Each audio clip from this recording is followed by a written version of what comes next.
saha niyo gusenga, buri munota nuwo gusenga, uko ubyutse senga, uko witsamuye senga. Ntabwo wari unyumvishe, twebwe ntabwo dufite isaha dusengeramo, turi inzu y'amasengesho.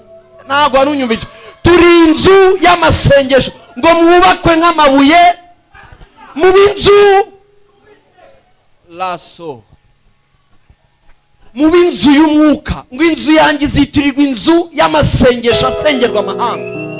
Umwuka w'Imana twamuhawe kugira ngo muri twebwe akore iminiho y'ubwoko bwose, gusenga kose muri twe, kuko umunyamwuka arangwa no gusenga buri gihe no gukunda gusenga. Kibabaje abakristo dusigaye tuza gusenga tugaha Imana isaha, birababaje cyane, ariko igihe kirageze aho uhabwa imbaraga zivuye mu ijuru. Arangije barakoze cyane. Ku bantu bari kwibaza, ese ni umuzungu, ni Kazungu, ni inzobe? Amen. Ndavanze, ndi umunyarwanda uvanze n'umuzungu, niyo mpamvu mubona sokonse, sibyo? Kugira ngo twinjire mu ijambo udakomeje kwiba, ari abantu bita bagasigaraho.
Kuba mu nzu y'Imana muri iki gitondo. Ndi mwene data. Amen. Haleluya. Ku bantu bari kwibaza, ese ni umuzungu, ni Kazungu, ni inzobe? Amen. Ndavanze, ndi umunyarwanda uvanze n'umuzungu, niyo mpamvu mubona sokonse, sibyo? Kugira ngo twinjire mu ijambo udakomeje kwiba, ari abantu bita bagasigaraho, ariko konyine tukarinda dutangiza iteraniro. Ese niwe cyangwa siwe? Ndagusubije, sibyo? Nkaba nishimiye kuba hano uyu munsi. Ndashaka kubanza gushimira Imana kubw'umuyobozi mukuru wa twemereye kuba hano. Niwe mubyeyi akaba n'umurinzi w'iki gicaniro. Mwakoze cyane. Umuntu umwe yaravuze ngo iyo umuntu agwaye agatuti ke nukura agaciro ku mutima we. Amen. Hano hantu ntabwo hari abana bato, ntabwo ari aho gukinira, ni ahantu ubuzima butangirwa, cyangwa wagira amahirwe mabi urupfu rugatangirwa. Rero iyo umuntu aguhaye uyu mwanya akagutiza iyi aritari ivugirwaho iby'Imana, ni ukubura agaciro. Mama wakoze kunkunda utaramenya, ukanyakira ukama hano, kandi akubwiza ukuri ntabwo umusebye. Amen. Haleluya. Mwakoze cyane, nishimiye kumenyana namwe no guhuza, ubwo turaza kuganira tumenyane kurushaho. Munyemeye dushime Imana, umukozi w'Imana watumye uyu munsi kuba ndi hano. Nuwanyu wakomera Imana kurushaho ngaho. duherukana kera cyane turi muri uyu murimo n'ubundi Imana yamuhuje nawe, turamenyana dukorana umurimo hacamo igihe kinini, ariko Imana yongeye kuduhuza none atumye menyana n'undi muryango wa Lion Mountain Church. Ni umukozi w'Imana ndamuzi, twakoranye Ivugabutumwa hamwe na ministeri yanjye, sinzi nimba babyibuka tugeze kujya kubasura ahantu mwakoreraga yari nko Musambira. Twakoreye umurimo, turashimana cyane ko uyu munsi yabaye umuryango munini wo gutuma basha no kumenyana n'itorero n'umuryango wa Lion. Amen, amen, amen. Amazina yanjye nko nayavuze nitwa Gabriel Dubier, nkaba nyoboye ministeri yitwa Sons of Korah Ministries International Ministries, tukaba dukorera Nazarene Church Kicukiro, tukaba turi mu ivugabutumwa no gusenga twingingira ububyutse bwo mu gihe cya nyuma, tunasengera isarura, tunarikorera mu ivugabutumwa. Tumaze imyaka 10 tubikora.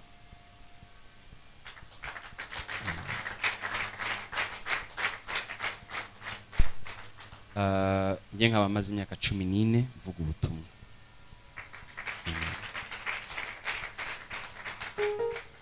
Ikindi nuko ndi ingaragu ariko sinigaragura mu byaha.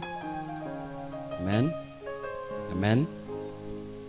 Bisigaye turajya mu ijuru kandi dutegereje Kristo nkuko namwe tumutegereje, kandi azamanukira kuri Lion, sibyo se? Amen. Ndumva liturgia yose nyirangije, ndashimana kuba ndi hano. Reka dukomere Imana amashyi kubwo turahanose. Munyemere tujye mu gitabo cy'Itangiriro igice cya mbere, dusome umurongo wa mbere, noneho turahita dusimbukira ku murongo wa 26. Dusome umurongo wa mbere gusa. Mbere na mbere Imana yaremye ijuru n'isi. Bwira mugenzi wanjye ngo mbere na mbere Imana yaremye ijuru n'isi. Dusimbukiye ku murongo wa 26. Imana iravuga iti tureme umuntu agire ishusho yacu ase natwe, batware amafi yo mu nyanja n'inyoni n'ibisiga byo mu kirere n'amatungo n'isi yose n'igikuruka hasi cyose. 27. Imana irema umuntu ngo agire ishusho yayo, afite ishusho y'Imana niko Imana yamuremye, umugabo n'umugore niko yabaremye. 28. Imana ibaha umugisha, irababwira iti mwororoke mugwire mwuzure isi, mwimenyereze ibirimo, mutware amafi yo mu nyanja n'inyoni n'ibisiga byo mu kirere n'ibintu byose bifite ubugingo byigenza ku isi. Kandi Imana irababwira ati dore mbahaye ibimera byose byera imbuto biri muri iyi si yose, n'igiti cyose gifite imbuto ziri mu tubuto twacyo bizabe ibyo kurya byanyu. Kandi inyamaswa yose yo mu isi n'inyoni n'ibisiga byo mu kirere n'ikintu cyose gikururuka ku isi gifite ubugingo bihaye ibimera bibisi byose ngo bibe ibyo kurya byabyo. Biba bityo. Imana ibyo yabiremye byose, nuko ireba ibyo byose yaremye nuko byari byiza cyane, buragoroba buracya, uwo ni umunsi wa 6. Amen, amen. Uyu munsi ndasangira namwe ijambo Imana ashize ku mutima turi buganireho. Bwira mugenzi wanjye ngo mbere na mbere. Shaka abantu babiri imbere inyuma yawe ku ruhande rwawe ubabwire ngo imbere na mbere.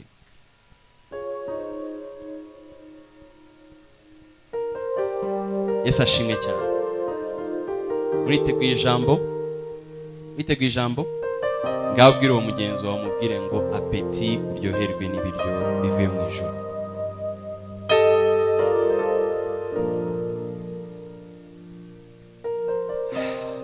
Amen, amen. Muriteguye? Uyu munsi ndizera yuko Imana iri buvugane natwe kandi bikomeye cyane. ese ashimwe cyane. Ntabwo naba naje hano nta kimana nshize ku mutima. Ubwo umukozi Imana yamaga invitation narabifashe ndabisengera, Imana irambwira genda ubabwire mbere na mbere. Ese ashimwe cyane. Igitabo twasomyemo ijambo ryacu ry'uyu munsi ni igitabo cy'itangiriro cyangwa se igitabo cy'isoko cyangwa se igitabo cy'indunduro, aho ibintu byose bitangirira. Nimba uri hano ukaba uri umuvugabutumwa ukaba ukunda kuvuga ijambo ry'Imana, reka nkugire inama uyu munsi, nujya ujya kubwiriza inyigisho zawe zose ujye uzitangirana iki gitabo. Ni igitabo cyiza cyane, ni igitabo kitwereka itangiriro ry'ibintu byose biriho uyu munsi. Abashakashatsi bakomeye ibyo bavumbura byose mu by'ukuri bifashisha igitabo kugira ngo babivumbure. Ese ashimwe cyane. Iyo bavuze ngo igitabo cy'itangiriro, ni itangiriro ku byerekeye ibyo tubona byose uyu munsi. Ese ashimwe cyane. Ibintu byose tubonesha amaso yacu uyu munsi muri ubuzima bw'iki gihe cyacu imyaka yose, byose bifite itangiriro muri iki gitabo cy'itangiriro. Ese ashimwe cyane. Byanditswe na Mose, mushobora kuba mubizi, ibyo si byo ngiye gutindaho. Ariko Mose arimo arandika igitabo yavugaga ukuntu isi ijya kuremwa yaremwe. Ikintu kirambe kinangaza iki gitabo nuko cyanditswe n'umuntu utari uhari icyo gihe biri kuba. Ntago munyumvisha.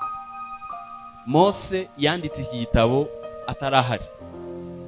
Yabihawe n'Imana kumenya uko ibyo bintu byagenze mwiyereka. Kugira ngo usanga ubwira iki kintu, ntabwo wagendana n'Imana uri umunyamubiri. Imana ikorana n'abanyamwuka. Niyo mpamvu nashimye cyane kandi nishimiye cyane kuvuga ubutumwa mu itorero ry'umwuka. Nta kintu cyanshimishije nko kubona umudendezo w'umwuka wera uri hano, kuko uyu muvugo ni umupianiste w'umunyamwuka. Ongera kubitema. Ese ashimwe cyane. Nkunda itorero ry'umwuka kuko itorero ryavutswe mu mwuka. Ese ashimwe cyane. Itorero ryavukiye mu mwuka, ryavukiye kuba mu mwuka. Itorero ni umwuka. Ese ashimwe cyane. Ese ashimwe cyane. Ndi umukristo wavutse ubwa kabiri, ariko ntabwo navutse ubwa kabiri mu kirere. Bavuga twavutse mu mwuka no mu mazi. Iyo tuvuze ngo twavutse ubwa kabiri, ntabwo bivuze ngo twasubiye mu nda ya mama ngo tuvuke. Oya, ni ukuvuka ubwa kabiri mu buryo bw'umwuka. Bivuze ngo nimba warongeye kuvuka, bivuze ngo ubuzima bwawe ni umwuka. Niyo mpamvu biragoye kugendana n'Imana. Bibiliya ivuga ngo Imana ni umwuka, nicyo gituma ifuza ko abayiramya bayiramya mu kuri no mu mwuka. Impamvu Imana ifuza ko bayiramya mu kuri no mu mwuka, Bibiliya bitwereka nuko ari umwuka. Kuko Imana ari umwuka, ni Yesu wabivuze. Niyo mpamvu yifuza ko abayiramya, abayisenga bayisenga mu kuri no mu mwuka. Bivuze ngo ahantu honyine uhurira n'Imana ni mu isi y'umwuka. Bivuze ngo biragoye kugendana n'Imana usobanukiye umubiri, ugendera mu mubiri. Bibiliya avuga mu Bagalatiya avuga ngo umwanzi w'umwuka ni kamere. Kamere ni iki? Ni umubiri. Ntabwo washobora kunezeza umwuka ukora ibya kamere. Ntabwo washobora kunezeza Imana ukorera ubaho ubuzima bwawe kugira ngo gususohoze iby'umubiri. Yesu ashimwe cyane. Muri iki gihugu institution yonyine irebana n'iby'umwuka n'itorero. Yesu avuze ngo ninubaka itorero ryanjye, number 1 itorero ni rya Kristo. Ntabwo ari ry'umugabo runaka wambaye ishapo runaka wicaye ahantu runaka. Itorero ni rya Kristo. Yavuze ngo itorero ryanjye nzaryubaka kuri urutare. Umva, amarembo y'ikuzimu nazagira icyo agira gute ayatwara. Uzi impamvu? Mana yanjye, muranyemere mba umudendezo w'umwuka. Njye navutse bwa kabiri mu mazi no mu mwuka. Ikindi, nabatijwe n'umwuka wera. Rero bijya bimfata, hari ukuntu bijya bimfata nuko mba ntuje cyane, ariko hari ukuntu bijya bimfata. Mbivuge simbivuge ngo amarembo y'ikuzimu nazagira icyo agira gute ayatwara. Bivuze ngo muri iki gihugu institution yo nikorana n'amarembo y'ikuzimu, arwana n'amarembo y'ikuzimu n'itorero. Bivuze ngo ntabwo waba mu itorero ngo beshwe na keke na ji.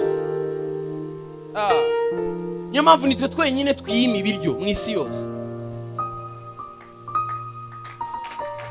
Uzi impamvu y'imibiryo? Nuko muri wowe hari umuntu udafite umubiri. ese ndi kuvugana n'abanyamwuka, ndi kuvugana n'abanyapantekote, ndi kuvugana n'abantu bujujwe umwuka wera. Ese ashimwe cyane. Ntabwo twujuje umwuka gusa, twavutse no ku mwuka. Nikodemu yaje kureba Yesu aramubaza, ese ndashaka kumenya, turabizi neza ko uri umwigisha wavuye ku Mana, kuko ibyo ukora nta wundi muntu ubikora. Ese ashimwe cyane. Yavuze ikintu gikomeye, yavuze ngo uri umwigisha wavuye ku Mana, kuko ibyo ukora, bivuze ngo umwigisha wavuye ku Imana ntabwo yigisha, akora ibyo yigisha. Ntabwo mwumvishe, reka nsubiremo. Yaje abwira Yesu, turabizi neza ko uri umwigisha wavuye ku Mana, kuko ntawe ukora. Na Yesu agiye kuvuga ngo kuko ntawe wigisha, kuko twebwe itorero ntabwo tuvuga, turakora imirimo y'umwuka. Paul yavuze ngo Mana yanjye, ese ntabwo ndumva rayoni ya nyayo, ntabwo ndakumva. Torero ntabwo tuvuga. Paul yavuze ngo ubutumwa mbwiriza ntabwo buhagaze ku magambo cyangwa ubwenge bw'umuntu, ahubwo buhagaze ku mbaraga, kugira ngo kwizera kwanyu kubakire ku mbaraga z'Imana. Kuko twebwe dukora ibyo tuvuga, dukora ibyo twigisha. Niyo mpamvu nabwiye sinzi indwara zanye hano, ntabwo Imana igiye kukwigisha uko wakira, igiye kugukiza.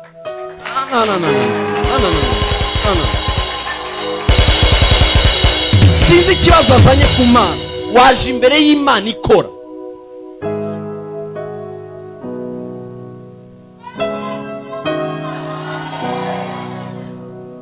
Intumwa zagize ishaka ryo gushaka kujya kuvuga ubutumwa, isabwa mutegereze,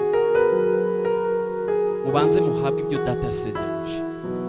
Wicyakora muzahabwa imbaraga umwuka nagira gute, nabamanukira. Bivuze ngo umwuka azabamanukira kugira ngo muhabwe imbaraga zo kumpamya. Bivuze ngo ikintu cyonyine Imana iduha ni imbaraga, kandi imbaraga tuziharira gukora.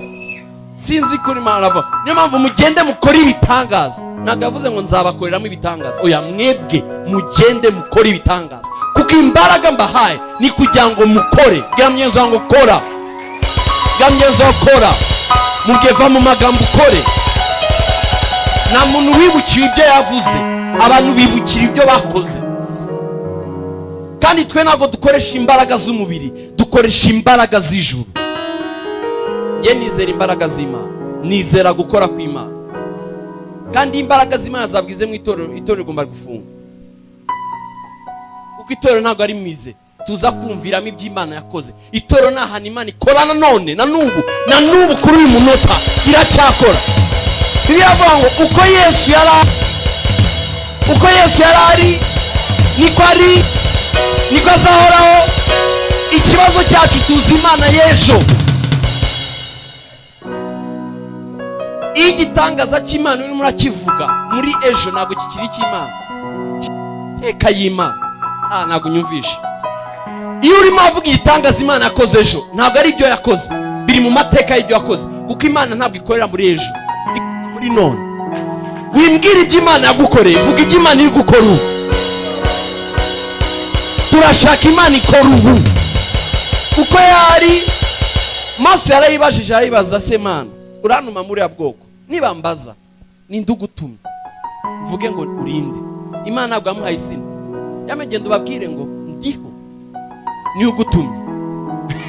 Imana yitwa, ntabwo yitwa yabayeho, ntabwo yitwa izabaho, yitwa ndiho. Genda ubabwire ngo ndiho aragutumye.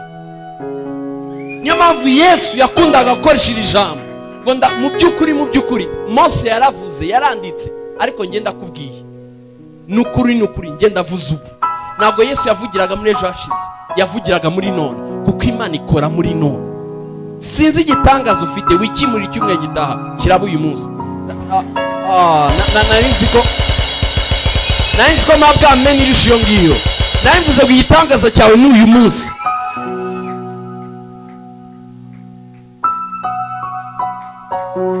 Bwana sifiwe sana. Imbaraga z'Imana zirakora, ziracyakora. Aramubaza, none nakora iki kugira ngo mpabwe ubuzima bw'iteka? Yesu aramubwiye biragusaba ikintu kimwe, kuvuka ubwa kabiri. Nikodemo aramubaza buretse, ushatse kuvuga ngo nzasubira mu nda ya mama wanjye nongere mvuke? Yesu aramubwira ngo uri umwigisha w'amategeko ukaba utazi bibi. Ye baba we, ntabwo unyumvishe. Ni gute uhagarara imbere y'abantu udasobanukiwe iby'umwuka? Ni gute uri umwigisha utazi ibi bintu? Ndi kukubwira ibi bintu byo mu isi byumvikana, nturi kubyumva. Ubwo nintangira kuvuga iby'ijuru, bwamyenza ngo va mu mubiri. Ntago bumvira Imana mu mubiri, bumvira Imana mu mwuka. Yesu aramubwira ngo nk'uko umuyaga uhuha numenya aho uhushye uturutse cyangwa aho uhushye ugiye, ngo niko umuntu wavutse mu mwuka, niko umuntu w'umwuka amera. Bivuze iki? Tugomba kuba muri isi nk'imiyaga. Ikibazo cyawe, abarozi bagukikije bazi kubyuka, kuryama, gukora. Igihe kirageze tuba imyuka, ntibamenye aho duteye duturutse cyangwa aho tugamije tugenda. Abayuda basenga 3 ku munsi, Abisilamu basenga 5 ku munsi. Twebwe nta gihe dufite dusenga. Musenga ubudasiba, buri saha niyo gusenga, buri munota niwo gusenga. Uko ubyutse senga, uko witsamuye senga. Ntabwo wari unyumvishe? Twebwe ntabwo dufite isaha dusengeramo, turi inzu y'amasengesho. Ntabwo wari unyumvishe? Turi inzu y'amasengesho, ngo mwubakwe nk'amabuye mu binzu laso, mu binzu y'umwuka. Ngo inzu yanjye izitirirwa inzu y'amasengesho asengerwa amahanga. Umwuka w'Imana twamuhawe kugira ngo muri twebwe akore iminiho y'ubwoko bwose, gusenga kose muri twe. Kuko umunyamwuka arangwa no gusenga buri gihe, no gukunda gusenga. Kibabaje abakristo dusige tuza gusenga tugaha Imana isaha, birababaje cyane. Ariko igihe kirageze aho uhabwa imbaraga zivuye mu ijuru. Arangije barakoze cyane. Tumugomera amashyi. Arangije Mose yandika igitabo cy'Itangiriro, avugamo inkuru nyinshi cyane. Ariko ndashaka gutinda ku kintu kimwe. Bivuge simbivuge, Imana muri iki gitabo ngo mbere na mbere Imana yaremye ijuru n'isi. Tubona muri iki gitabo igice cya mbere Imana iri kurema. Umunsi wa mbere ifite ibyo yaremye, nta mwanya mfite kubera ijambo nshaka kubazanira. Ku munsi wa kabiri hagaragaza ibyo yaremye, ku munsi wa gatatu hagaragaza ibyo yaremye, ku munsi wa kane hagaragaza ibyo yaremye, ku munsi wa gatanu hagaragaza ibyo yaremye, ku munsi wa gatandatu Imana iravuga rero reka tureme umuntu agira ishusho yacu, ase natwe, atwara ibi bintu byose twaremye. Urakurikiye?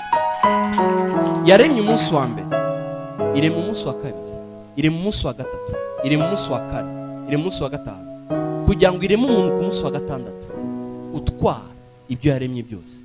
Bivuze ngo ibyo yaremye ku munsi wa mbere kugeza kwa gatanu yabiremeye uremye kwa munsi wa gatandatu.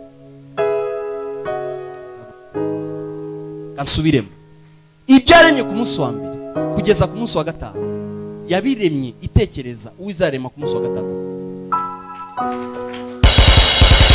Icya kabiri ndaje, icyo ngicyo mu cyanditse ahantu. Icya kabiri, nyuma kurema ku munsi wa gatandatu ngiruhuka ku munsi wa karindwi. Ese Imana yararushye ko yaruhutse? Abanyamubiri barakubwira ngo Imana yari irushye, ifata umunsi wa karindwi iraweza irawurukamo. Ariko Imana yanjye ntabwo inanirwa. Ntabwo Imana yanjye nsenga ijya inanirwa. Ntabwo Imana yari inanirwa, ahubwo nuko ku munsi wa gatandatu yaremye indi muremyi.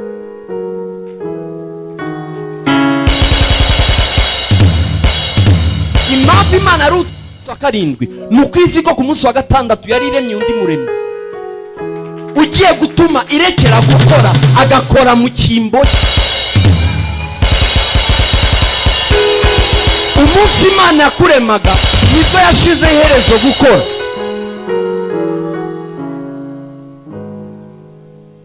Ku munsi wa gatandatu yaremye umuntu ufite ishusho yayo. Iravuga rero ntabwo nzongera ntabwo ibindemye bikeneye kongera kumbona, bijye kumbonera muri uyu.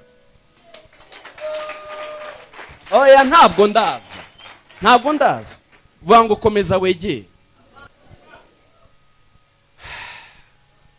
Niyo mpamvu hari abantu bakunda ibintu byerekeye kuruhuka cyane. Ndashaka mbahumurize, muraruhuka iki? Ntago mubazi bakunda gufata uriya munsi bakawugeraho igitangaza. Oya, impamvu Imana yaruhutse nuko ku munsi wa gatandatu yaremye umuremyi, umuntu ugiye gukomereza aho yagejeje akora, umuntu ugiye gukora nk'uko ikora mu ijuru wakorere mu isi, umuntu ugiye kwihagararira mu isi nk'uko iri mu ijuru. Birangije bimuhereza ubutware bwose bwo gutwara ibintu byose yari imaze kurema iki ku isi. Niyo mpamvu Yesu yaje mu isi baramuburanya cyane, baramubwira umva rero, twabonye abigishwa bawe barimo barahekenya, barimo bararya ku munsi w'isabato, nta soni ntago wicaye ngo ubigishe. Yesu arababaza ngo mbese umuntu ni waremewe isabato cyangwa isabato yaremewe umuntu?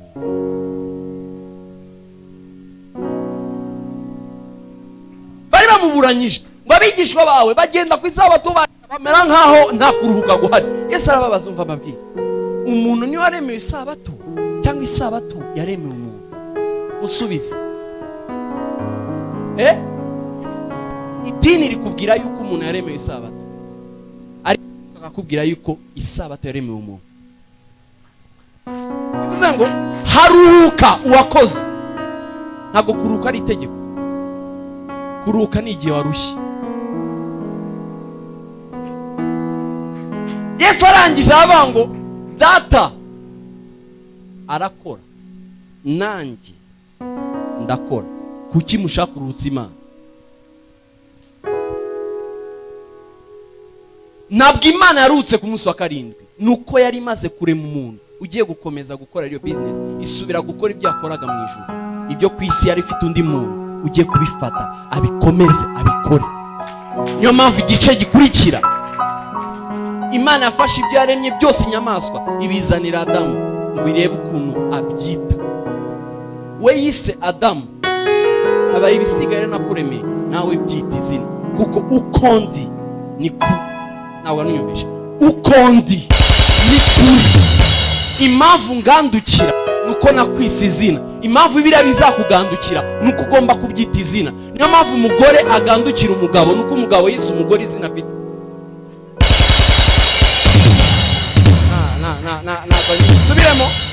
Subiremo. Ntabwo kuganduka ari nk'ibyintu bya hatari, hoya ni kubera ko ari bo bazi. Ninde wise Eva?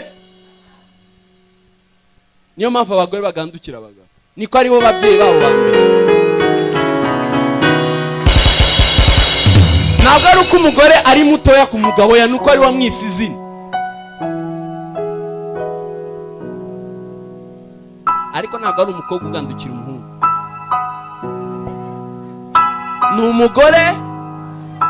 Bakobwa buriya ntihagire umusore ugukanga ngo gandukira. Oya, agandukira umugabo. Uwo musore ni mugenzi wawe.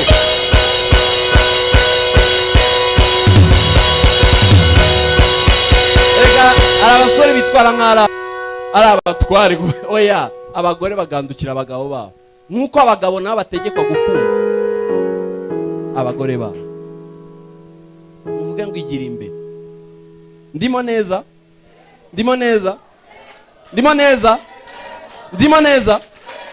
Rero ntabwo ku munsi wa karindwi Imana yari irushye ngo iruhuke, nuko yari imaze kurema undi muntu ugiye gukomeza gukora. Ikindi yari iremye undi muremyi. Niyo mpamvu nyuma ya Adamu na Eva ntabwo Imana yongeye kurema umuntu. Yashize muri Adamu na Eva ubushobozi bwo gukomeza kurema. Ngo ibahe itegeko ngo mugwire mwuzure isi. Bivuze iki? nabaremye mwembi, ariko muri mwembi mufite ukuntu muzakora kugira mukomeze. Niyo mpamvu uyu munsi turiho, ni kwa ko muri twebwe harimo imbuto yo gukomeza kurema, kuko ukwiri niko turi. Wavuze ngo igira imbere, ariko iki cyanditswe umva mfite ibintu byinshi nababwira, ariko igitekerezo kimwe gusa ngiye gufata abe cyo mbaganiriza, ari naryo jambo ryacu uyu munsi. Vuga ngo igira imbere. Mbivuge si mbivuge? Bivuge umva ngo imaze kubarema ngo ibaha ubutware barategeka. Ari ikintu ushaka gukurura ibitekerezo byanyu ku kintu. Hano ari abapapa n'abamama babyaye. Ni ryari mutangira kujya kugura ibikoresho by'umwana? Igihe bivuze ngo utangira gutegura icyumba, berso, amata, utwenda dutoya, ibintu byose ari uko muganga akubwiye. Ko iki cyanditswe ari ahantu kinangaza niki, naho tubona igitekerezo cy'Imana kurema umuntu, ariko ibyo yakoraga byose yabiganishaga kubikorera umuntu. Ntabwo unyumvishe? Umubyeyi atangira kwitegurira umwana yahageze ari muzima mu nda, ariko Imana umuntu ataranabaho no mubi. Ntabwo ku gice cya 26 ariho Imana yaremye umuntu, oya, ni igitekerezo yakigaragaje. Ni gute Imana yagira igitekerezo? Yavuze ngo reka tureme umuntu. Icya mbere kwanza avuga ngo reka tureme. Haremaga Imana zingahe?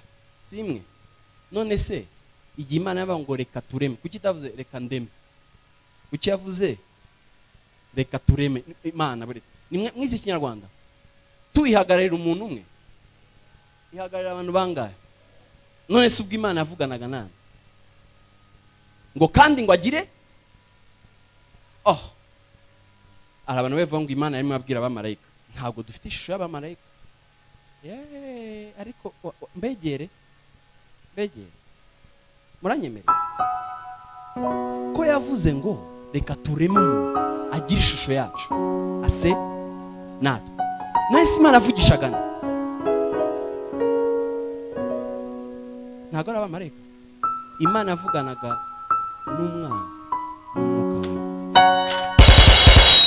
Imana data yabwiraga umwana, yabwiraga Imana mwuka tureme umuntu ase nkatwe. Bivuze iki? Uko turi batatu babe batatu ariko mu muntu umwe.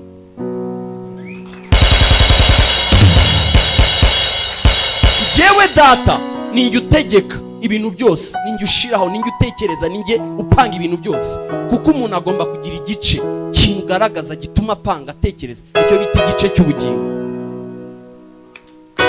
Mukabera buretse nanjye rero ndi umwuka. Bivuze ngo uyu muntu agomba kugira igice cye cy'umwuka. Umwana aravuga ariko njyewe igihe cyanye nikigera nzaza nambara umubiri. Uyu muntu agomba kugira. Niyo mpamvu ntabwo Yesu yaremwe mu ishusho ya Adamu, ahubwo Imana yaremye Adamu itekereza Yesu. Niyo mpamvu Paulo yagaragaje ko Yesu ari Adamu wa nyuma. Ntabwo Adamu wa nyuma bivuze ngo Adamu wa nyuma. Adamu wa nyuma mu kigiriki bivuze original. Uwo Adamu wa mbere bamuremye batekereza. Kuko umwana, umwuka wera na data bacaye baravuga ngo reka tureme umuntu ase bivuze ngo azaba umwuka, kuko ari umwuka azagira ubugingo, kuko agomba gutegeka ibintu byose ubugingo. Ko mu bugingo bwawe ni hawe ibitekerezo byawe, amarangamutima yawe n'amahitamo yawe. Ngo ariko uyu muntu none agomba kugira umubiri. Yesu avuga ngo nanjye rero mundebereho ngo nuko bari mu muntu bagira ngo bagire gute, ngo areme umuntu agira ishusho ye, ngo batware.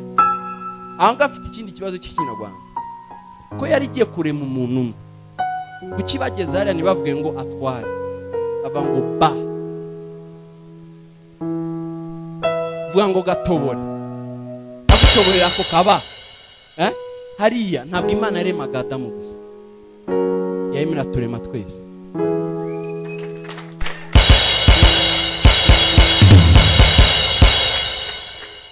Ntabwo wavutse itariki wavutseho, itariki wavutseho niyo twakumenye mu mubiri. Wowe waremye mu itangiriro, ngabo yamenye kera, ngabo yamenye, yarabatoranyije, irabahitamo, irabeza, irabatunganya, yatumenye ryari? Kera ni mu itangiriro.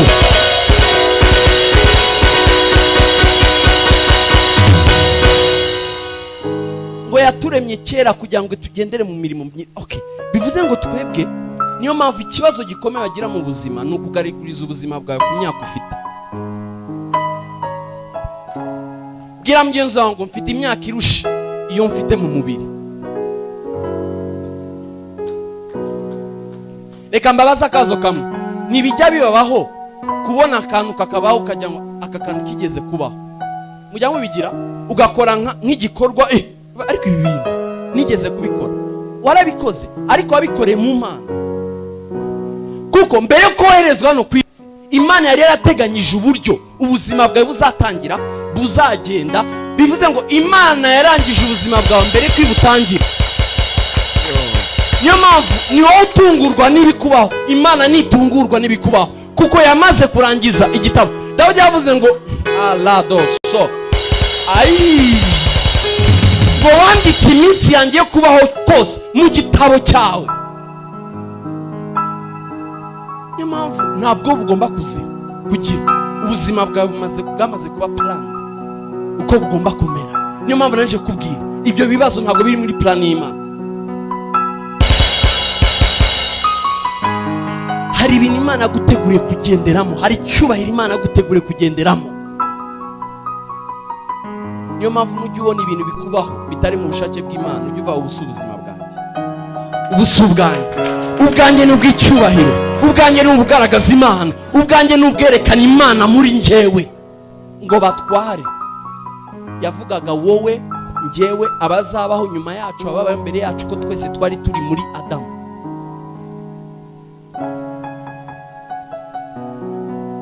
Ahubwo iteganya yuko buri mwuka uzagira igihe uzasohokera, igihugu uzasohokeramo. Duvuga ngo ndi mu mugambi w'Imana.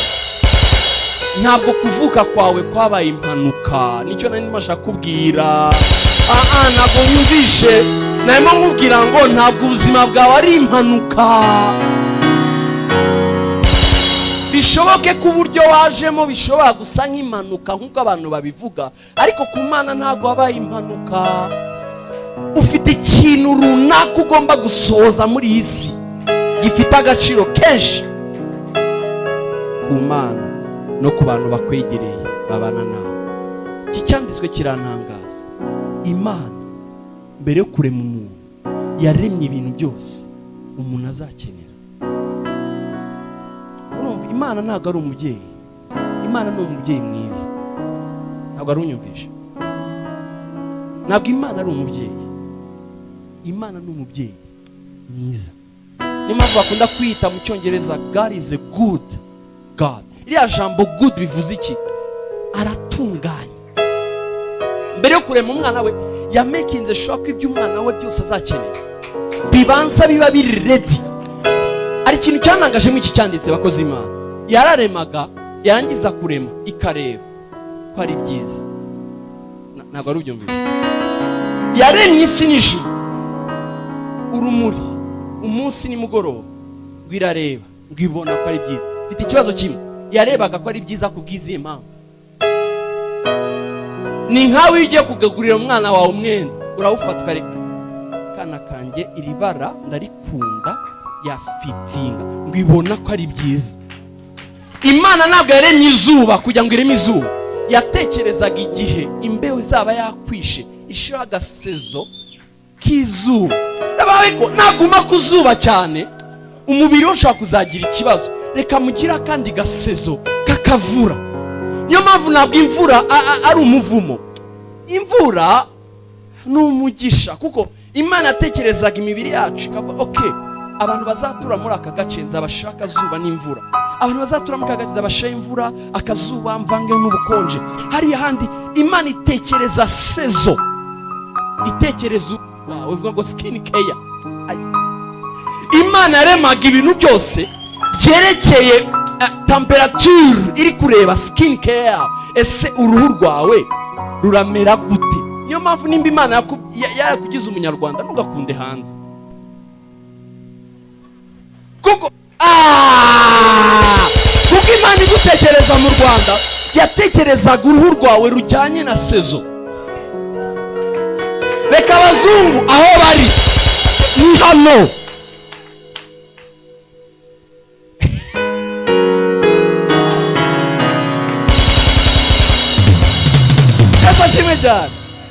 Mahanga kubwo kuvuga ubutumwa gusa, naho undi Imana iturema yaturemeye ahantu runaka hacu, hatugeneye, hatubera hiza. Ntabwo uzaba mu buzima bwiza ari uko ugiye muri Canada, waba mu buzima bwiza uri hano. Kuko na Yosefu ni mu gihugu cy'Egiputa yabayeho neza, i Kanani arahakubitira. Kibazo ntabwo arahuri, naho Imana yateganyije kuba.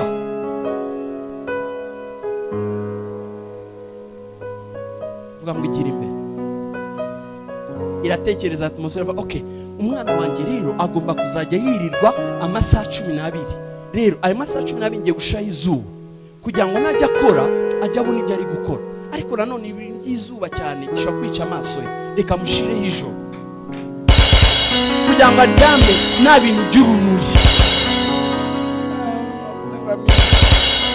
Irabare umwana wanjye azagira amaguru, ariko amaguru akeneye ahantu akandagira.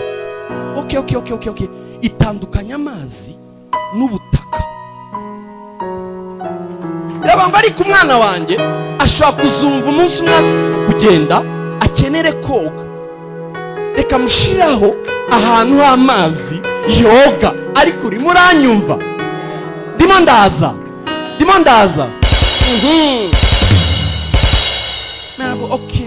Okay. Imaze kureba ko iravuga ngo biratandukanye, ni byiza. Ariko umwana wanjye najya kuvuka hagomba kuba ibintu bimenyetso mu ijuru bigomba kugaragaza, bigasigaho trace yuko yabayeho. Reka nshire utuntu tw'utunyenyeri tuzajya tugenga. Niyo mpamvu abantu bashiraho amakarandiriye, amatariki, ngo umunsi, umwaka, bagendera kuri bya bintu biri mu ijuru. Biriya bintu ikintu cyonyine biriho, ibaze kurema bya bintu byose mu ijuru biriho gusa kugira ngo bigengeho ibihe by'abantu, kugira ngo Imana ivuge ngo umwana wanjye yabaye mu gihe kingiki n'iki ngiki. Hariho inyenyeri zari zibazwe gutya. Ariko Imana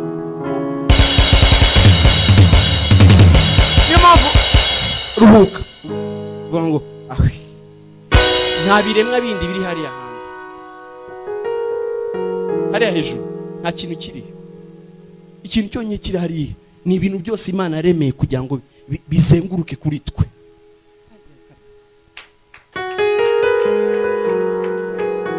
Niyo mpamvu umuntu ntashobora kujya muri ya mibumbe ngo abeho, kuko ya kuzenguruka gusa yerekeza. Ariko ntabwo bivuga ngo igira ibwira. Iravuga okay, turi ku munsi wa 4, twamaze kujya kwa 4. Uva umunsi wa 5. Maraba sasa uyu muntu agomba kugira ibintu bimwintete, bimunezeza, abona akabyishimira, agakina nabyo. Reka muremere inyamaswa.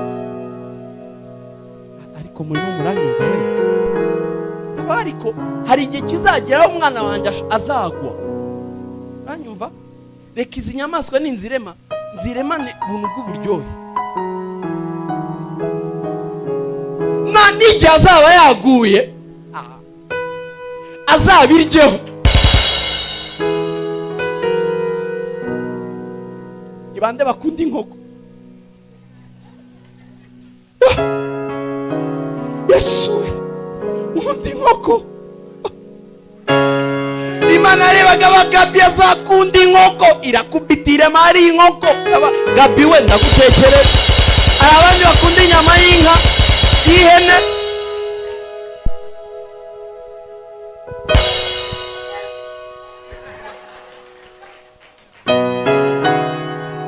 abana bawe uko bimeze kose, umwana wanjye agomba kunezerwa. N'igihe azaba yaguye azanezerwa.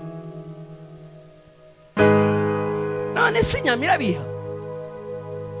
Imana ategekaga ko n'inyama batanze ibitambo za nyama ziribwa n'abandi.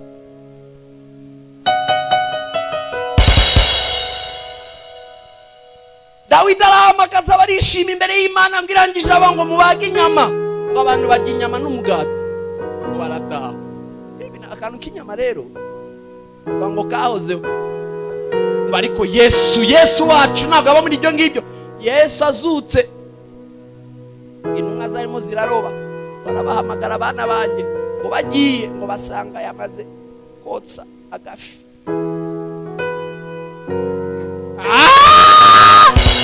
Itegura agafi n'akanyama, akanyama keza kagafi n'umugati. Aba bana banjye murye mwarushye.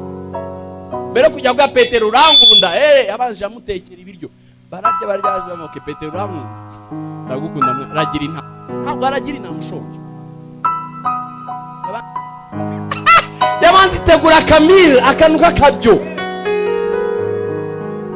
Yabuze ukuntu Imana igutekereza amanywa n'ijoro. Biravuga ngo ntabwo Imana ihunikira ngo isinzi. Imana yahisemo kwima ibitotsi kujya zaba uryamye ibikureba gusa, ikwitaho. Yiyimye kuryama kugira ngo wowe igikureberera gusa uryamye. Umunsi umwe ngeze kubaza Imana, ese Mana udukunda urukundo rumeze gute? Kandi shaka kumbwira ngo urankunda, ngo urupfungwe, ngo kurupfungo rutareshya, ngo na hamwe, ngo icyuma, ngo na kintu na kimwe, ngo cyadutandukana. Ndavuga ibyo ngibyo ntabwo nshaka, nshaka kuzohanurira mu buryo nshobora kumva udukunda gute. Imana yambwira ngo uzabaze umudamu wabyaye, kunareba umwana we. Ndabanaga ibyo nabyumva. Njya kwegera umuntu wabyaye, namwe se ubona gute uyu mwana? Ama ngo uyu mwana ngo natanga n'ubuzima bwanjye, njyewe ubuzima bukarangira, ariko nkabona umwana abaho. Mitansobanukira kuko Imana yakunze abari mu isi cyane, byatumye itanga umwana wayo w'ikinege kugira ngo umwizera wese Imana kureba rero ibibona ikibebe, ikibona utuntu tw'uduhinja. Iyo ukoze ibyaha abantu bashaka kugufunga, ibona umwana winereyeho. Abandi bagomba kuguciraho iteka. Rero bango reka tumuhanagureho uwo mwanda gusa, n'umwanda gusa, n'umwanda gusa. Haleluya.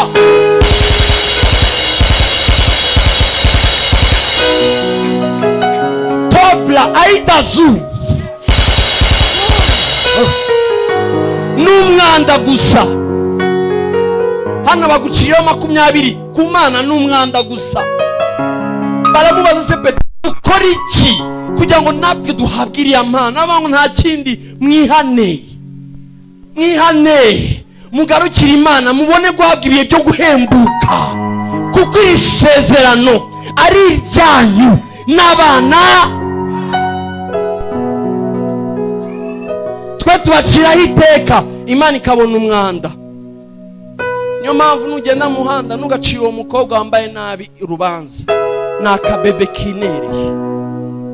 Anytime Imana ishaka kugafata ikakeza. Ibuka uko wari umeze, ibuka uko wari umeze. Yaravuze ngo ntabwo ari mwe mwamisemo, ni njyewe wabahisemo. Yagerene utaraba urusoro mu ndama, nari nkuzi, nari maze kuguciraho kumanuza amahanga, nari nararangije ubuzima bwawe mbere y'urusoro mu nda ya mama wawe. Watunguye mama wawe, watunguye umuryango wawe, watunguye papa wawe, ariko nigeze unungura. Umenya umuntu gute ataraba urusoro? Umenya umuntu gute ataraba urusoro? Kuko ubuzima bwacu buri mu Mana.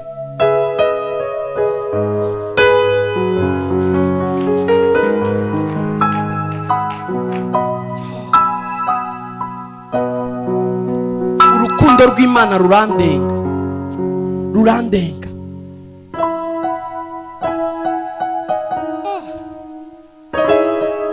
Yamugeze ngo urakunzwe kandi ntacyo wabikora, kandi ntacyo wabikuza, nta n'icyo wakora cyatuma urwo rukundo rurangira. Mbega urukundo, yes,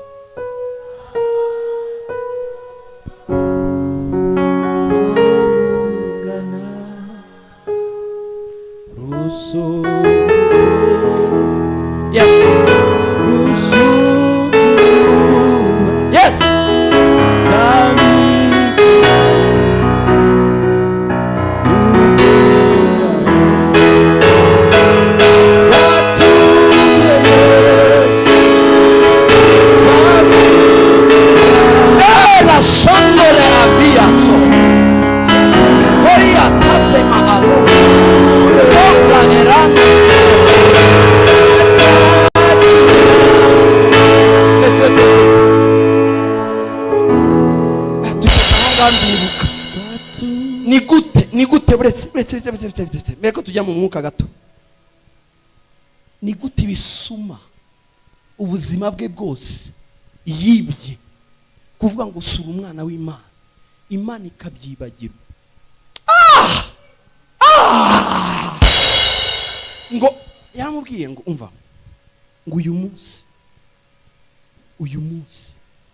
urarara muri paradis. Umuntu yibye ubuzima bwe bwose, yewe nta nubwo yihannye.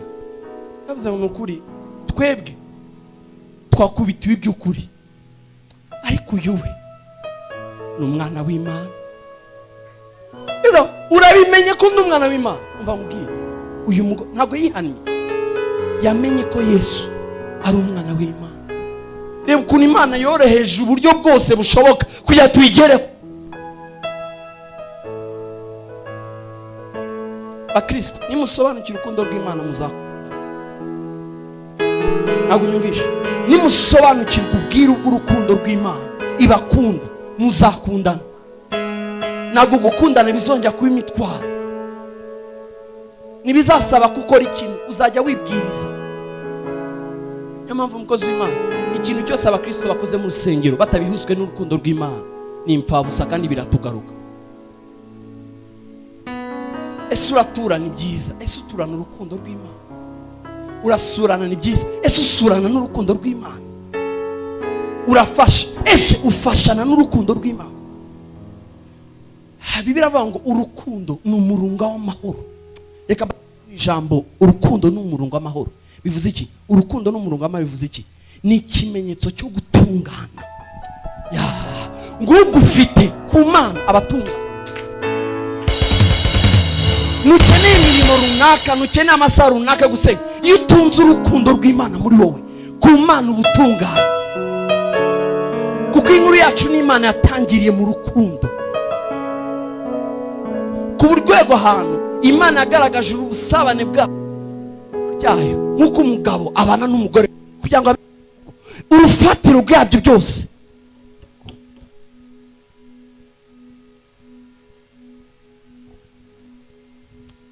Imana ibwira Abefeso bari cyo ngaya ni kimwe nuko wavuye ku rukundo rwa mbere.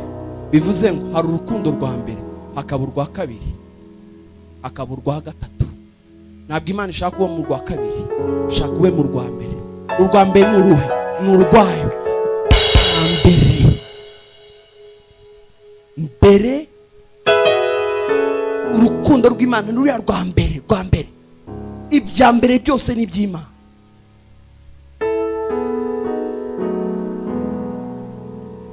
Sigaje iminota 5 ndasoza. Itekereza, vuga ngo oxygene, umwuka duhumeka. Imana yaremye umwuka duhumeka kubera ibihaha gusa. Impamvu oxygene iriho ni kwa ko Imana yabizi ko izagushiramo ibihaha, kandi ibyo bihaha bikeneye umwuka mwiza. Voke habeho umwuka mwiza nyine. kugira ngo ibihaha bye bikore. Ishira muri bintu buri kintu cyose intungamubiri ifasha amaraso yacu. Niyo tubabwiye ngo murya amafruwi, nuko muri la fruwi harimo intungamubiri ziteganya gutunganya gusuya umubiri. Fruits iriho kubera umubiri. Vango imbuto ziriho kubera umubiri gusa. Iyo ushaka kugira kureba neza bakutegeka kurya iki? Karoti. Hagati abantu amaso batari kureba neza genda urya menshi cyane. Eza shimwe cyane. Buri gice cy'umubiri gifite ikiribwa kita kuri icyo gice cy'umubiri. Ariko ntabwo muri kwibona.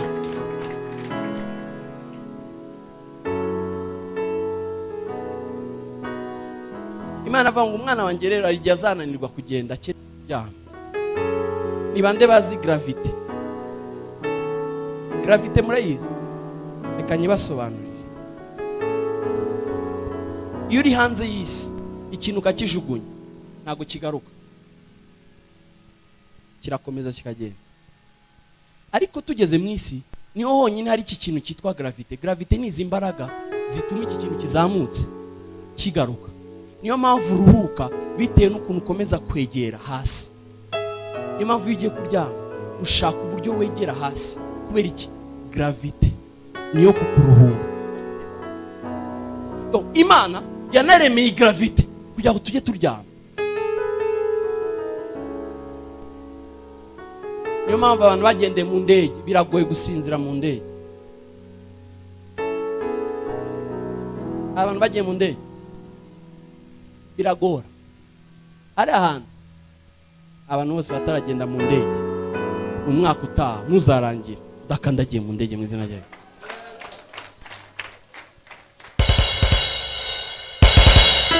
Ndebe gutya ninjiye mu ndege afite imyaka 24. Mwari muzi rero ko ndi umwana w'umukire. Ariko ma Imana irantangaza ko Imana yanyihereye agasura gashukana.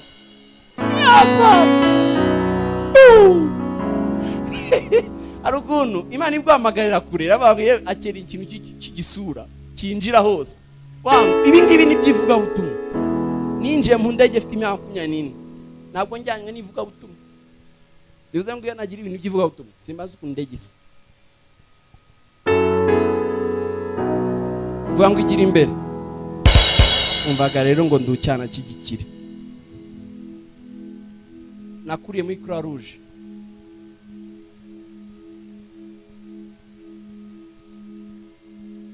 Vukira muri gereza. Nkunda rero bise mutuza gutyo. Nazamukaga abango yayahaza amafiriti.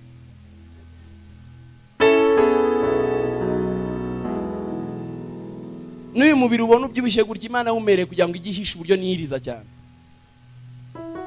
Abantu tajya ngo nishwe n'inzara. Navukiye muri gereza muri Kongo. Ye ntago nize maternelle, natangiye muri primaire ya mbere. Kubera gutinda kujya mu ishuri. Cyo giye muri yo gereza ninge mwana muto warokotse wenyine, abandi baratwikaga mu mapine.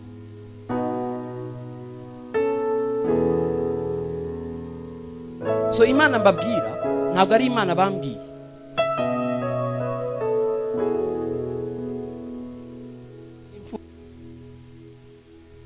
Ndi imfubyi. Nabonanye na papa wanjye bwa mbere mfite imyaka 24.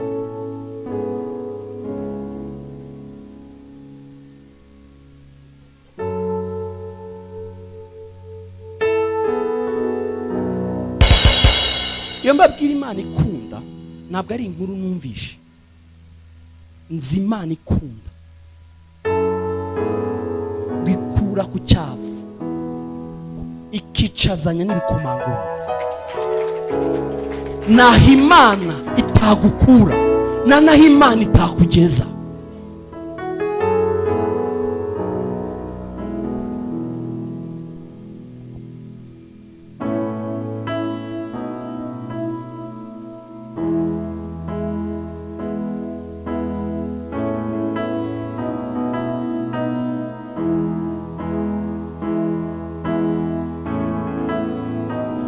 ntuzatubwire Imana umugabo w'abapfakazi utarapfakaje. Reka abapfakazi badusobanurire Imana nk'umugabo w'abapfakazi. Witubwire imfubyi, Imana ni mubyeyi w'imfubyi. Reka imfubyi zikubwire.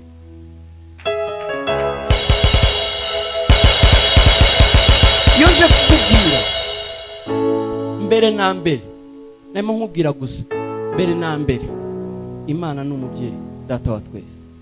Ntabwo anyumvira icyo naringamije mvuga ngo mbere na mbere, nuko mbere na mbere hatwereka yuko Imana ari umubyeyi. Niyo mpamvu Yesu yaje ababwira ngo nimujya musenga, nimugasenga nk'abapagani muvuga amagambo menshi, mwe nimujya musenga muvuga ngo data wa twese uri mu ijuru. Yesu aje mu isi yatweretse uw'Imana ari we by'ukuri. Imana si Imana, Imana ni umubyeyi. Kandi ntabwo ari Imana data wa bose, ni data w'abafite umwana muri bo. Ibereye data abafite umwana muri bo, abakiriye Yesu muri bo, nibibereye data gusa. Abandi babereye abaremyi, umuremyi, ariko ni papa w'abantu bamwe gusa. Nimba utazi Yesu nk'umwana w'Imana, ni waba umwana kuri iyo Mana, kuko ikubyarira mu mwana ngo amaze kuzuka ngo yabaye imfura wa bene se benshi.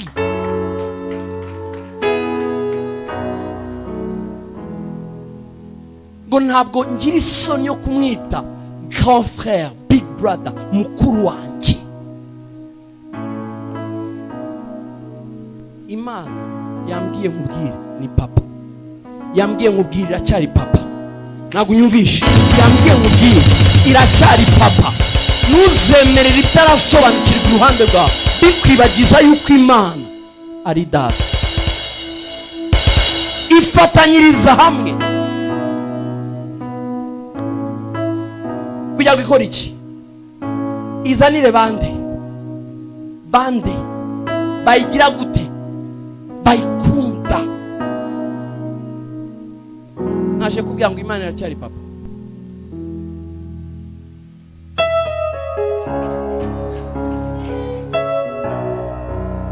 Nufata Imana nka data, uzasobanurira ibikubaho bitandukanye n'ibiri kukubaho. Uzava ngo ibi byose biri kumbaho, papa ari muri control, reka niryame. Ese Yesu yari mu bwato bumwe na buri intumwa bwari burimo umuyaga n'umuraba wenda kwitura muri ya bwato? Bari kumwe? Kuki Yesu yarasinziriye abandi bakanuye bafite ubwoba? Nuko Yesu yarazi data ari kumwe nanjye, nasinzira mu muraba. Abandi bari bazi ko Imana ari ikintu ushikira ukorera ibintu, werazi ko Imana ni papa. Ukuntu yasengaga ndabikunda cyane. Ntabwo asenga ngo Mana akora ibi ngibi, avuga ngo Mana ndabizi kunyumva. Data ndazi kunyumva. Ibi ngibi bikorera abangaba batabyizera, ngewe ndabizi. Ubuzima bwanjye ni definition, ni igisobanuro cy'ukunzwe na papa. Umwuka wera yahawe umutima wawe kugira ngo akore iki kintu kimwe, yemeze umwuka wawe, awubwire ngo usubiremo aba data, aba data. Umwuka wera yigisha umwuka wawe guhora kuva igihe araza muri wowe, ahora arwana n'ikintu kimwe, wowe wiyakira. Twamuhawe kugira ngo adufashe kwiyakira. Ari ubuzima uvukiramo ukajya ngo Imana yifatanyije n'abanzi bawe.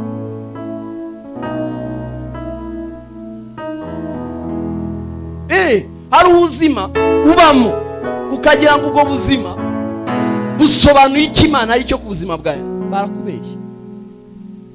Ntabwo Imana iri muri ibyo, ahubwo ifata ibyo bintu byanakubayeho yewe n'amafuti yawe byose yabifata ku maherezo.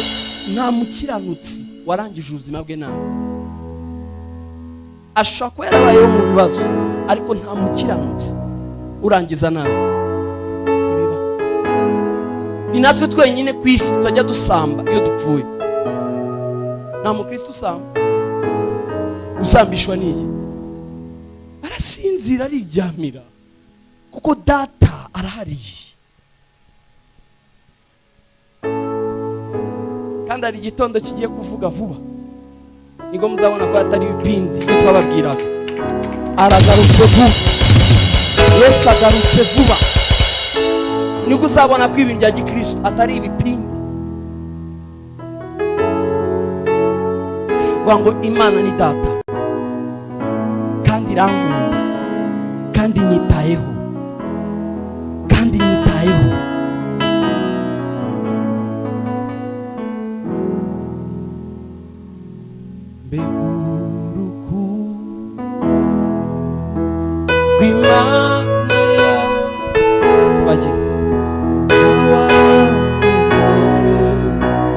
Fata umunota umwe usengere muri iyo ndirimbo.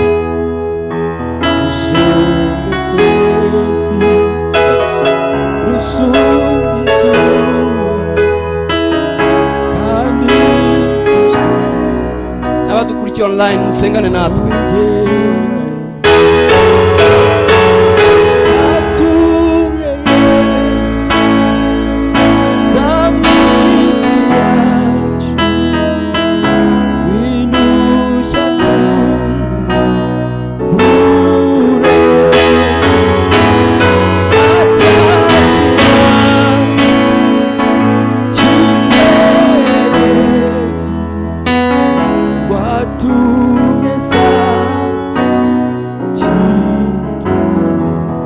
Ingoma.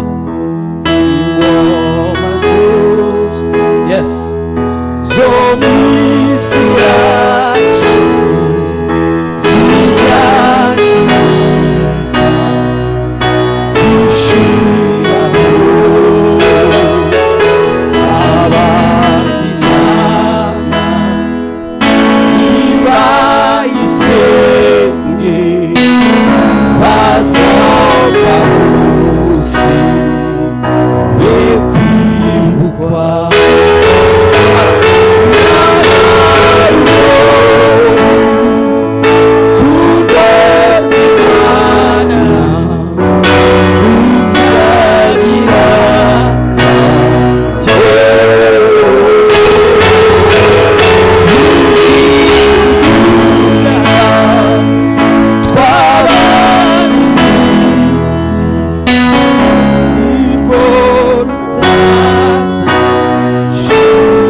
Zamura ibiganza byawe,